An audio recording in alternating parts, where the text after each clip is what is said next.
Аз съм доктор Петрова от дентална клиника Ендодент, доктор Сирачева, град Бургас.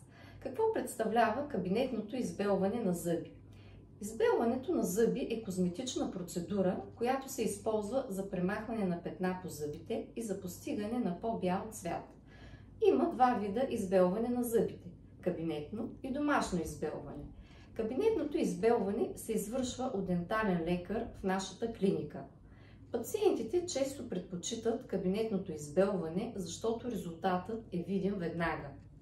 При него се използва гел с по-висок процент в сравнение с домашното избелване.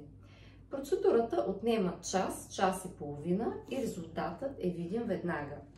При избелването зъбите се изолират с течен кофердам, който предпазва венците от агресивното действие на гела.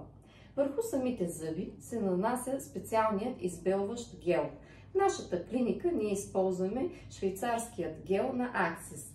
В края на избелването се слага флуорен гел, за да се намали чувствителността на зъбите. Кабинетното избелване обикновено се извършва в едно посещение. В зависимост от цвета на зъбите и желаното ниво на избелване, може да се наложи да се направят няколко процедури. След избелването пациентите не трябва да консумират много топли и студени храни първите 24 часа. Не трябва да се пуши 48 часа. До 2 седмици трябва да се избягват много тъмни и оцветяващи храни и напитки, като шоколад, червено вино, боровинки и други.